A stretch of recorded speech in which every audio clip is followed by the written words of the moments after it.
aqui novamente, iniciando mais um ano juntos e falando de um tema tão importante, né? Tão especial. A cura pelo alto amor. O alto amor ainda é um tema que precisa ser mais abordado, né? A gente fala muito do amor a Deus e o amor ao próximo, mas o alto amor às vezes ainda não é bem compreendido, né? A gente confunde alto amor com outras coisas e por não entender e não buscar entender, a gente sofre com a falta dele, né? E a gente acaba também fazendo os outros sofrerem. Então que esse tema de hoje ele possa servir assim como um despertar, para que a gente possa se olhar com mais cuidado, com mais carinho e entender que somos filhos de Deus e que temos em nós um enorme potencial de amor. Então, vamos começar as nossas reflexões falando sobre o amor e a lei divina, porque o amor é uma lei, né? É uma lei da natureza. Perguntaram a Jesus naqueles tempos: Mestre, qual é o maior mandamento da lei? Porque isso era muito confuso para as pessoas da época, já que as antigas escrituras, elas tinham muitos ensinamentos, era um monte de regras que as pessoas precisavam seguir dentro da religião. Então as pessoas se questionavam, mas o que é o mais importante? O que é o essencial? E aí Jesus responde: ame o Senhor, o seu Deus, de todo o seu coração, de toda a sua alma, de todo o seu entendimento. Esse é o primeiro e maior mandamento. E o segundo é semelhante a ele: ame o seu próximo como a si mesmo. Destes dois mandamentos dependem toda a lei e os profetas. Então Jesus fez um resumo assim muito significativo, trazendo a essência, que é o que? A gente ter amor em três instâncias: a Deus e a toda a criação de Deus, ao outro e a nós mesmos.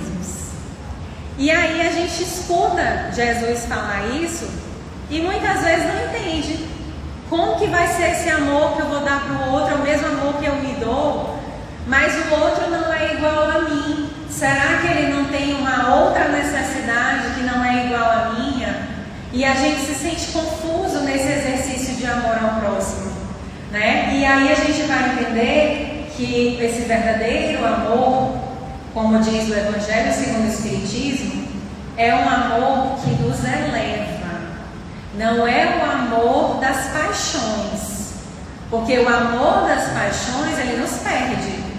Ele faz a gente ter ciúmes, possessividade, descontrole, falta de compreensão. Mas o amor que Jesus ensinou, ele eleva a nossa alma e ele ajuda também o outro a se elevar. Eis porque Jesus dizia: amai-vos como eu vos amei. Não é qualquer amor que ele está falando, é o amor que ele exemplificou. E aí lá no Evangelho segundo o Espiritismo, a gente tem um texto brilhante que diz: feliz aquele que ama, porque não conhece nem a angústia da alma, nem a miséria do corpo. Seus pés são leves e vive como que transportado para fora de si mesmo. Alguém aqui já sentiu isso?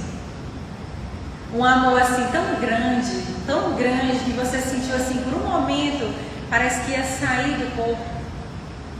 Parece assim que todos os problemas ficaram bem pequenininhos, porque diante daquele amor, tudo aquilo ali seria passageiro, seria mais fácil de resolver, né? Então esse amor que nos eleva é o amor que a gente deve buscar.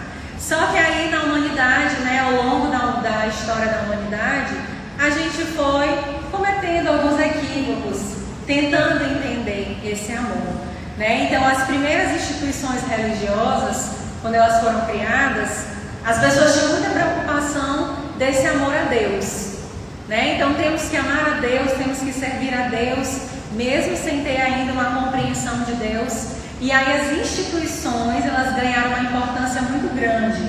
A instituição religiosa, com seus representantes, era representante de Deus na Terra. E o que tinha que ser feito? Seguir as regras de conduta dentro dessa casa religiosa. Servir, fazer tudo que mandava as escrituras, os princípios da religião, servindo a Deus e amando a Deus. E aí o que acontece? As pessoas começaram a confundir Deus com a instituição, né? Então Deus e a instituição religiosa e o representante começaram a ficar muito parecidos e começou a ficar um pouco confuso esse amor a Deus, né? Então eles tentaram trazer uma materialidade para as coisas espirituais, mas acabou que as coisas foram se perdendo. E as pessoas tentaram trazer para o material uma vivência que é espiritual, ela é interna. E aí os meios, as coisas externas ficaram mais importantes do que as coisas interiores. E aí a igreja, né, o cristianismo em si, ele passou por muitas mudanças ao longo da história da humanidade. E aí as pessoas começaram a fazer reformas dentro dos movimentos religiosos, porque elas perceberam que tinha algo errado. Não estava sendo vivido aqueles ensinamentos. Eles estavam se perdendo na sua essência. E aí as pessoas entenderam então que o amor ao próximo é o que salvaria. Seria a caridade tão falada, né, por Jesus, esse amor ao próximo. E aí começaram-se então a fazer trabalhos voltados para a dor do outro, para sanar as dificuldades, para ir ao encontro da dor do outro, aquele que está na calçada, aquele que não tem comida, aquele que está doente, né? Os grandes conventos, as igrejas se encheram de pessoas doentes e eram cuidadas nas enfermarias. Então as pessoas começaram a se voltar para o outro. Vamos trabalhar e vamos servir ao outro que é necessitado. Isso é amar o próximo. E aí durante tanto tempo servindo o outro, olhando para o outro, para a dor do outro, a pergunta que começou a se fazer é: e eu? Né? Como que a gente fica nessa história? Eu, o sujeito, a pessoa que está indo ao encontro da dor do outro. Eu também tenho dores, né? Eu também tenho dificuldades. Quem cuida do outro também precisa ser cuidado. Né? Então as pessoas começaram a se questionar. Então a gente que serve vai ficar nessa condição de quem nunca é cuidado, nunca é visto, tudo é para o outro, para a gente nada, né? E aí as pessoas começaram a se questionar. E aí a gente vem então com a doutrina espírita nos mostrando sobre o verdadeiro amor, sendo essa união desses três aspectos: o amor a Deus, o amor ao próximo e o amor a si mesmo.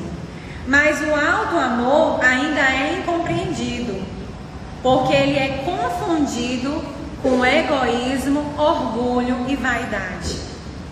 Então muitas pessoas têm a crença de que elas não devem se amar muito ou fazer coisas para si, porque isso seria orgulho, isso seria vaidade. E a gente não pode fazer isso porque vai nos atrapalhar na nossa evolução. E aí o que a gente acaba criando? Crenças distorcidas em que a gente acha que o outro merece tudo e a gente não merece nada, né? Então o outro tem mais importância, o outro está acima, as necessidades do outro estão acima das minhas, então eu não tenho importância, eu não tenho valor. E aí vão surgindo os pensamentos distorcidos, né? Então a gente tem aqui uma relação muito importante de ser compreendida. Deus está lá no topo, acima, que é o nosso Criador e é de onde vem toda a fonte de amor. E embaixo, aqui na base, a gente tem uma relação eu e o outro, eu e o próximo. À medida que eu e o próximo nos elevamos até Deus, nós vamos nos unindo e nos aproximando. Mas se nós somos distantes do amor de Deus, nós também somos afastados um do outro. E aí se eu olho muito para Deus e olho para o próximo, mas eu não me vejo, e eu não vejo o próximo em mim, não vejo Deus em mim, está faltando alguma coisa aí, tem algo equivocado, né? E aí esse pensamento, ele vai gerar algumas distorções. A gente vai ter umas ideias de inferioridade, a gente vai se sentir inferior, a gente vai começar a duvidar do nosso valor, né? Eu vou ter um senso de alto valor muito baixo. A gente vai começar a ter pensamentos equivocados sobre a lei de Deus, que na vida dos outros dá tudo certo, na minha dá tudo errado, né? Os outros merecem tudo de bom e eu não, eu estou só passando por provação, né? E aí a gente começa a criar essas distorções, como se a lei de Deus não fosse igual para todos, como se não fosse a mesma lei que rege todas as pessoas. E aí tem pessoas que afundam nesse pensamento de que não tem valor, que é menor que o outro, que é inferior, afundam no processo de vitimização, não assumem responsabilidades na sua vida, ficam esperando que os outros venham amá-la e cuidá-la, mas não fazem isso por si mesmas. E aí o que acontece? Tem pessoas que chegam a adoecer e ter comportamentos inclusive autodestrutivos, né? Aí descamba para os vícios, para as drogas, para tantas outras coisas que fazem mal. E às vezes a pessoa diz, eu sei que me faz mal, mas eu não consigo abandonar, né? Existe uma dependência, e a dependência também se manifesta em relação ao outro, ao afeto que vem do outro. Então, existem alguns sofrimentos que as pessoas vão enfrentar em decorrência da falta de auto-amor, né? Então, tem pessoas, por exemplo, com esse sentimento de inferioridade que acabam tendo aí um certo descuido consigo mesmas, cuidam de todo mundo, mas não cuidam delas. Se preocupam com a saúde de todas as pessoas da família. Não sei se vocês conhecem alguém assim, mas a saúde dela tá péssima, né? Se preocupa com as outras pessoas, mas ela tem um alto desleixo. É como se ela não se considerasse uma pessoa digna de cuidado, né? Ela não se importa consigo mesma, ela não se cuida, ela não se valoriza, ela não se respeita. E aí a gente vê uma espécie de resignação exagerada, que é o que o espírito Hamed vai trazer pra gente no livro As Dores da Alma. Ele vai falar de uma resignação exagerada. Em que sentido? A resignação, ela existe para a gente atravessar nossas provas, né? Existem coisas que a gente não vai poder mudar, a gente não tem controle sobre elas, então a gente precisa se resignar, a gente precisa ter autoaceitação e aceitação da realidade.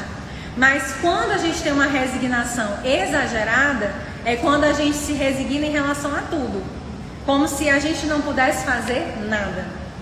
E aí a gente deixa as situações acontecerem, as pessoas vão violentando a gente, as situações vão acontecendo, o mal vai tomando de conta e a gente não faz nada. A gente se resigna e diz, a vida é assim mesmo, e eu não tenho o que fazer, eu não tenho escolha. Isso é falta de autoconfiança, é falta de segurança íntima, é falta de autoconhecimento e de autoamor. Porque existem situações na vida que a gente vai ser testado e a gente precisa se posicionar, a gente precisa colocar limites, a gente precisa fazer um processo de autoeducação e de educação de quem convive com a gente.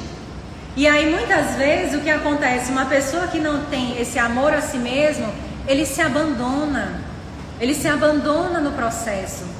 E aí tem um outro problema decorrente desse, que é a dependência, né? É a pessoa que fica esperando que o outro vai salvar a ele, né? As outras pessoas é que vão me salvar, as outras pessoas é que têm que me amar, são elas que têm que me carregar no colo, eu não vou fazer nada, né? E aí as pessoas ficam dependentes do afeto do outro, da validação do outro, do elogio do outro. Ah, fulano não me elogiou, fulano não me ama, né? Tem pessoas que têm um pensamento extremamente radical.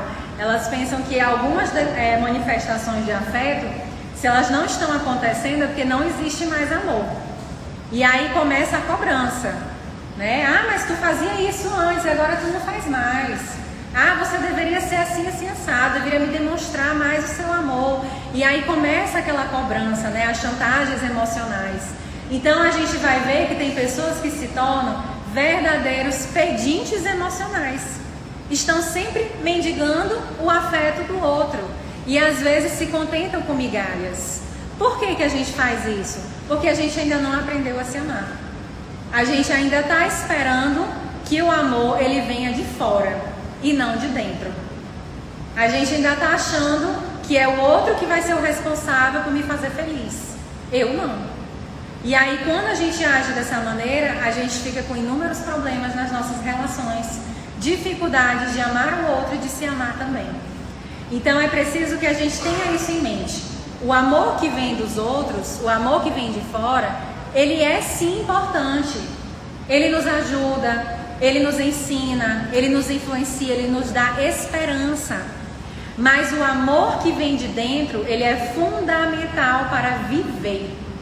Nós não podemos viver e sermos felizes somente se os outros gostarem da gente.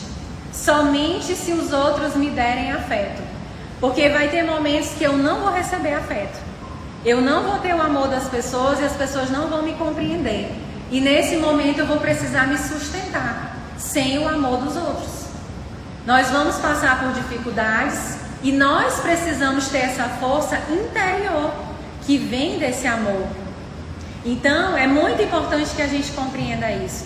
O amor a si mesmo é uma forma de libertação. A gente vê hoje em dia tantos e tantos casos de pessoas deprimidas, de pessoas adoecidas, de pessoas que sofrem violência.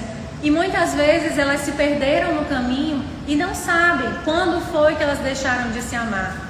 Quando foi que elas se tornaram tão dependentes do olhar do outro. Né? Às vezes a gente fica dependente do olhar do outro. Às vezes a gente não sabe mais se a gente é bom ou se a gente não é bom em alguma coisa. Eu só sei se o outro me disser. Né? Então isso é um equívoco, porque é uma falta de autoconhecimento e é uma falta de auto-amor. Então é preciso que a gente se valorize, que a gente se respeite, que a gente se ame, que a gente se veja digno de amor, porque nós somos filhos de Deus, nós temos todo esse amor para nós distribuídos no universo. E aí a gente tem aqui uma frase fantástica do espírito Hermance Dufour, que foi inclusive uma das médias do tempo de Allan Kardec, que trouxe aí escritos muito bons, muito importantes para a gente, para as nossas reflexões, e que temos obras como, por exemplo, Educando os Sentimentos, em que ela fala sobre algumas das nossas dificuldades emocionais. E aí a Hermance Dufour vai falar o seguinte: o que é que a gente precisa para ter esse auto-amor, para conquistar, para entender mais esse auto-amor? Se desapegar da aprovação alheia e da exterioridade como condição para o bem-estar e para a felicidade. Né? O que a Hermance está dizendo? Que a gente precisa se desapegar desse olhar de fora, do externo. Porque às vezes a gente acha que o externo determina quem a gente é internamente. E não é assim que as coisas são. Né? Nós somos espíritos imortais. Então nós trazemos uma bagagem de muitas e muitas vidas. E nós estamos aqui vivendo mais um momento passageiro. Nem a gente sabe tudo que a gente traz e tudo que a gente carrega. Como que uma pessoa que vai conviver comigo vai ter o poder de me determinar? Né? Tem alguma coisa errada aí. Então o olhar do outro é interessante para a gente ter um diálogo, para a gente ouvir, para a gente escutar, para a gente se entender nas relações, mas não para determinar quem nós somos. Quem determina quem nós somos nós mesmos, através do uso do nosso livre-arbítrio. É usando o nosso livre-arbítrio, escolhendo as nossas ações, que nós vamos determinando quem somos e como será a nossa vida. Então a gente precisa desapegar dessa aprovação do outro.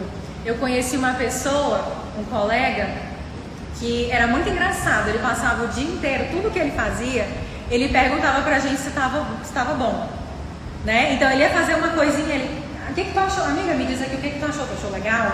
Aí a gente: sim, tá legal. Aí ele continuava.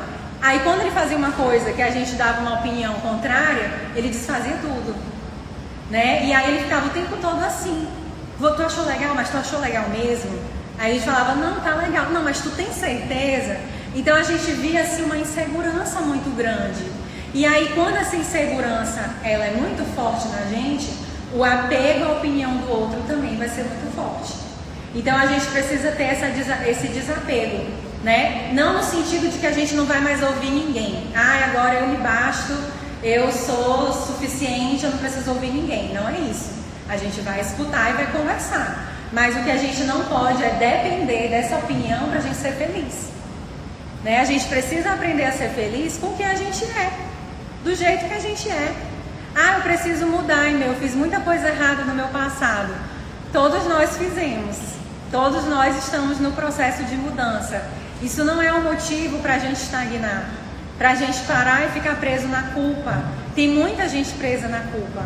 E aí quando a gente vê as obras de André Luiz, que a gente estuda, e ele fala do mundo espiritual, ele fala dos umbrais, a quantidade de pessoas que estão no umbral, o sentimento de culpa, de inferioridade é muito grande.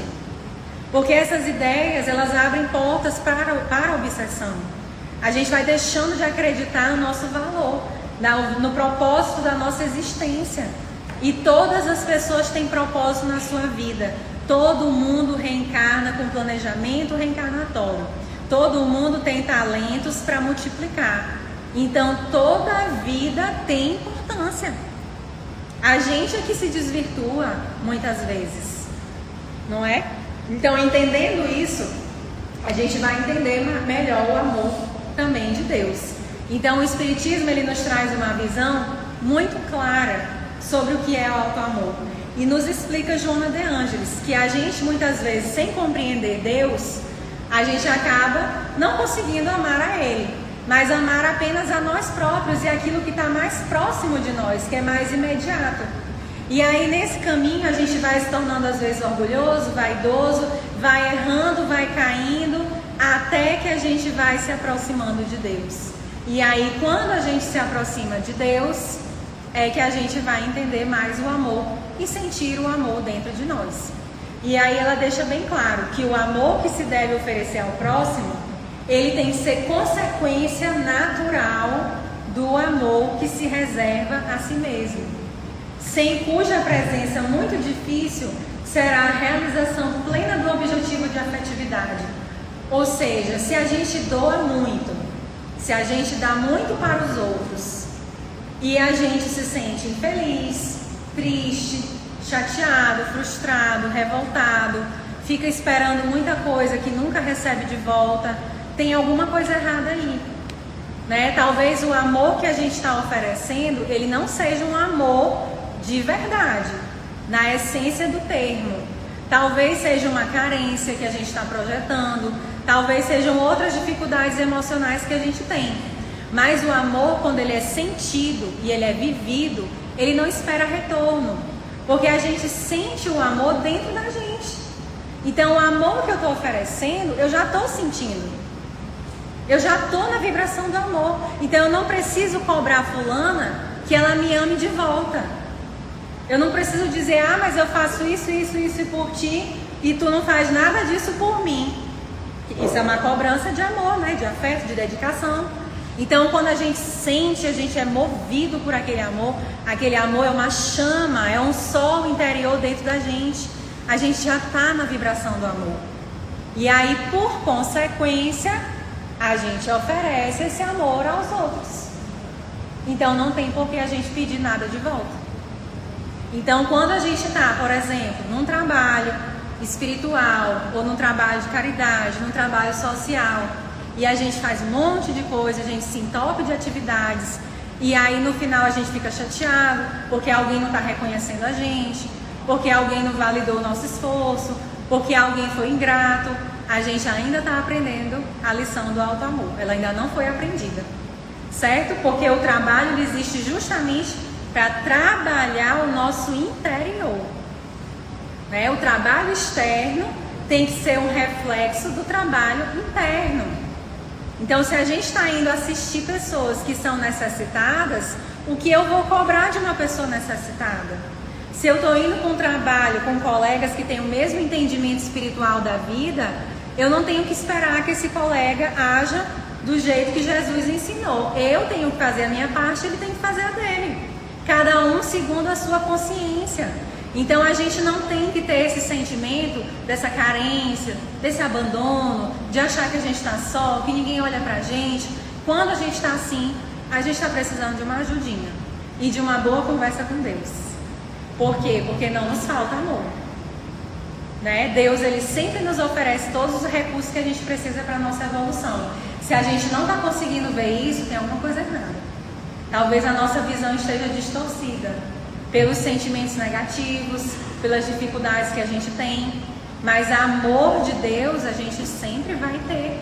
A misericórdia divina está aí para todos. Às vezes a gente que não compreende devido às dificuldades que ainda temos que enfrentar. E aí, como dizia o mestre amado Jesus, vós sois o sal da terra, vós sois a luz do mundo. Olha que coisa linda, que coisa profunda. Vós sois o sal. O que é o sal, gente? O sal é uma coisa que dá gosto, ela dá sabor. Sem o sal, a comida não tem graça, né? Não tem sabor, não tem aquela coisa. Isso serve para todos os temperos. Mas a gente tem que ter algo ali que vai realmente despertar o paladar, não é? Quando a gente come. Aí ele faz essa analogia. A gente é o sal do quê? Da terra. É a gente que dá gosto, dá sabor, é a gente que dá significado às coisas que a gente está fazendo na terra. Somos nós que damos isso.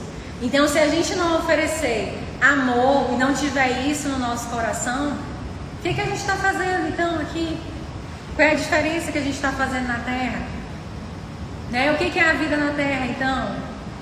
É a gente passear no shopping, tirar foto, postar no Instagram, voltar para casa, assistir Netflix? Isso é a vida? Será que a vida não tem algo mais? Ela não tem um propósito maior, não tem um sentido maior? Então as pessoas que têm essa falta de amor próprio, elas já não veem mais sentido na vida, na rotina. Parece sim que está vivendo no automático. Está vivendo no automático, as coisas vão perdendo sentido, vão perdendo significado. Né? E aí ele diz, vós sois a luz do mundo. O que é a luz, gente? A luz é uma coisa que esclarece, que ilumina, que dissipa as trevas e a gente consegue enxergar claramente. Então a gente sendo luz significa que a gente pode levar isso para o mundo, levar orientação, esclarecimento, ajuda, fazer o bem, fazer a diferença. A gente pode iluminar o nosso mundo. Então se nós somos tudo isso aqui, que Jesus é que está falando, não sou eu, né? Então por que a gente ter sentimentos de inferioridade, de que a gente não tem valor, de que a nossa vida não é importante? Não faz sentido. Talvez a gente ainda não tenha descoberto o nosso valor, a nossa importância e os nossos propósitos. Aí é uma busca, né, que a gente precisa fazer. Mas que tem, é claro que tem. Então a gente não deve se entregar a pensamentos negativos que colocam a gente para baixo e deixam a gente suscetível às manipulações dos espíritos que ainda andam nas trevas. E aí, a partir de agora, eu gostaria de contar, então, com base em tudo isso que a gente falou, que a gente explanou aqui, a história de um espírito muito especial, que eu acredito que todos vocês aqui já devem ter ouvido falar, que é a Maria de Magdala, ou a famosa Madalena, né? Que é um espírito que lutou muito para alcançar esse amor dentro dela. É um espírito que passou por muitas dificuldades, por muitas provações, mas que venceu e encontrou dentro de si mesma essa chama de amor que existe em cada um. Né? Maria de Magdala, ela, quando chegou na cidade de Magdala, ela já vinha de uma vida de erros, ela estava envolvida na prostituição. E segundo a psicografia de Divaldo Franco, desde criança ela passou por muitos sofrimentos. Ela foi abandonada pelos pais, ela foi vendida e ela foi prostituída. E aí ela se habituou nessa vida, sempre pensando que ela não tinha valor, que ela não tinha propósito, que as pessoas não a amavam, porque se ela foi rejeitada pelos próprios pais, então ela carregava dentro dela muitos sentimentos confusos, difíceis. Ela queria mais ser amada, mas ela não encontrava amor por onde ela passava.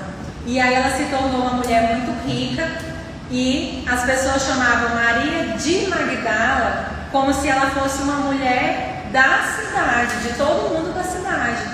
E muitas pessoas falavam mal dela, colocavam ela para baixo, diminuíam o seu valor o tempo inteiro. Era uma sociedade muito preconceituosa, onde a palavra compaixão não existia. Né? Então as pessoas excluídas, as pessoas que eram doentes, como os leprosos, as prostitutas, todas essas pessoas que eram mal vistas, elas eram completamente excluídas. Ninguém queria saber delas, nem tinha compaixão. E aí Maria sofria muito.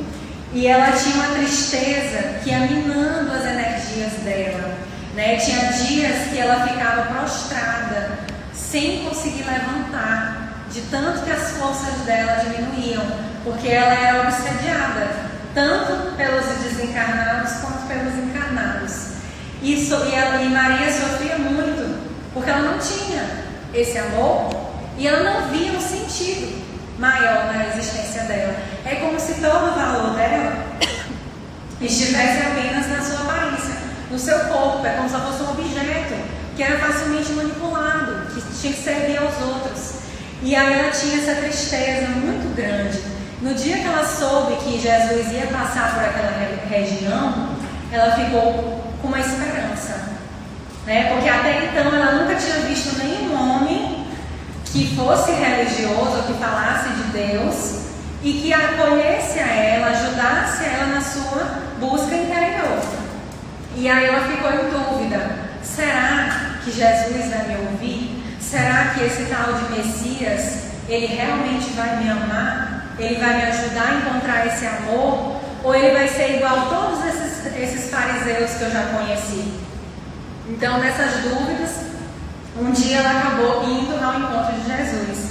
E aí ela teve uma surpresa enorme, porque ela sentiu uma luz, um amor que ela nunca tinha sentido em toda a sua existência. Algo que lhe deu um sentido maior.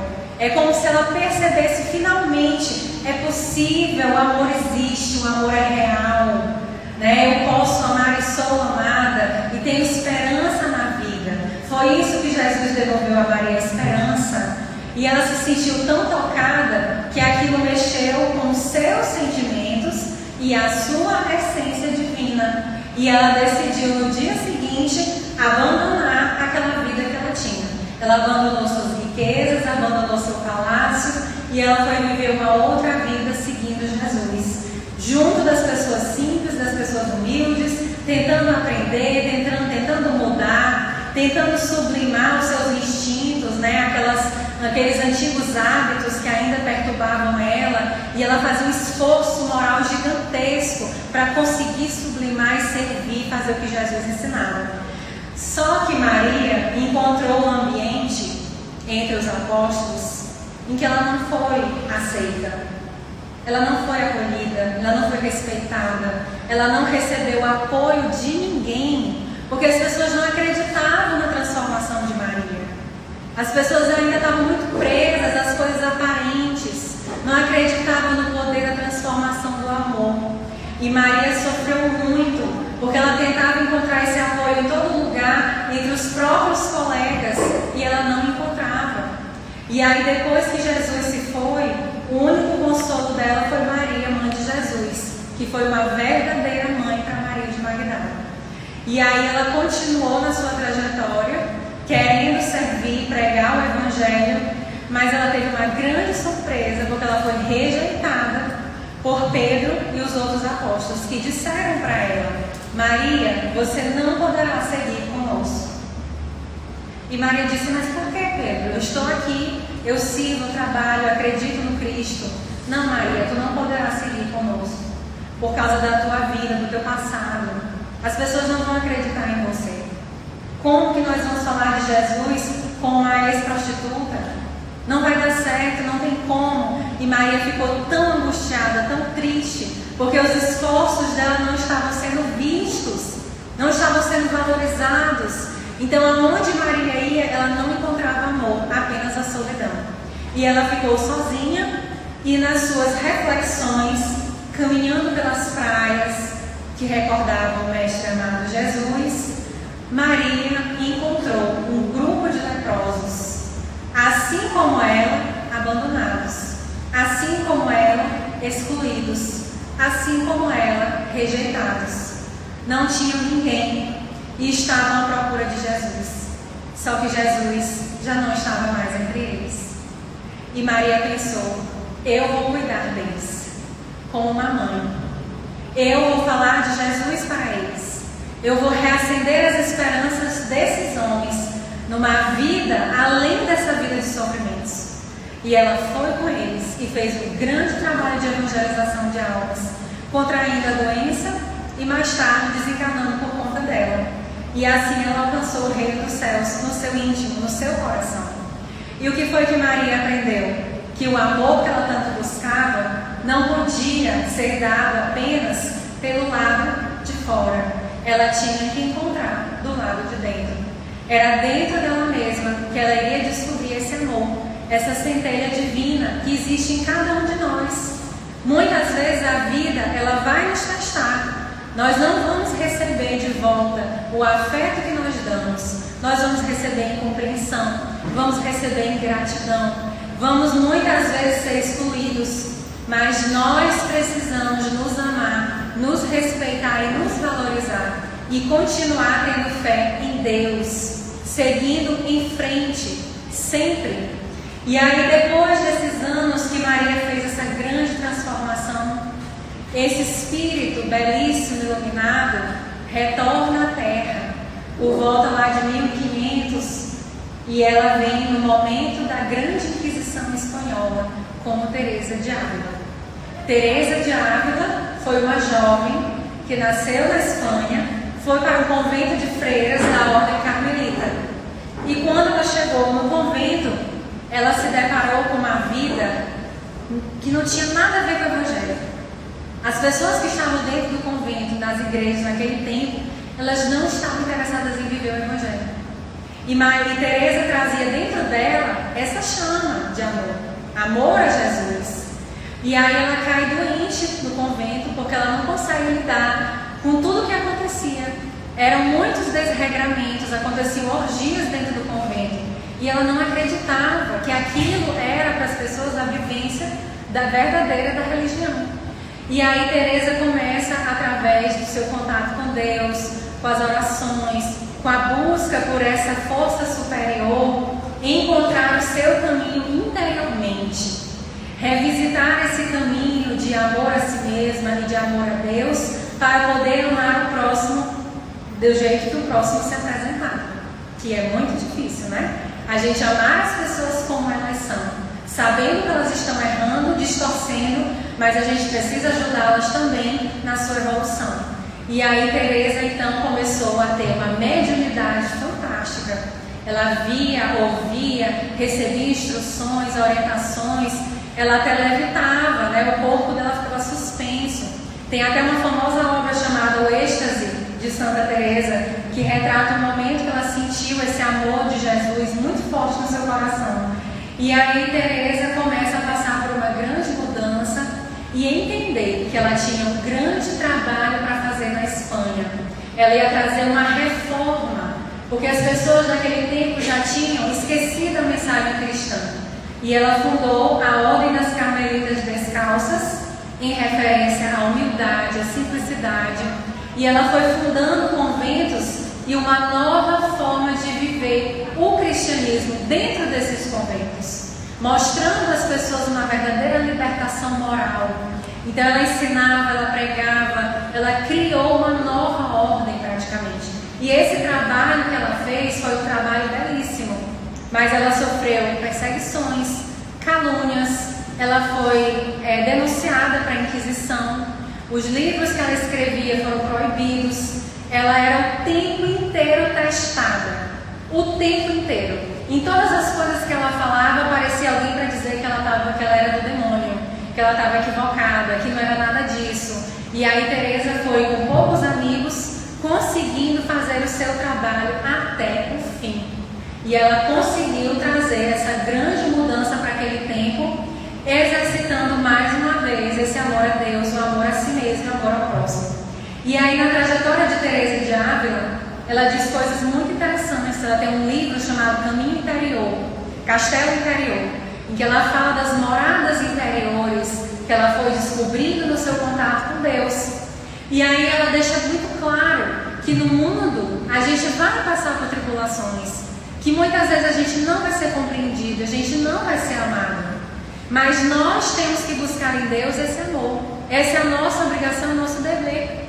E aí tem uma frase muito interessante que ela diz que quando nós nos esvaziarmos das pessoas, Deus nos preencherá. Quando nós nos esvaziarmos das pessoas, Deus nos preencherá. O que isso significa? Significa que às vezes nós damos valor demais para opiniões, para comentários, para pensamentos que são de pessoas errantes, humanas, assim como nós.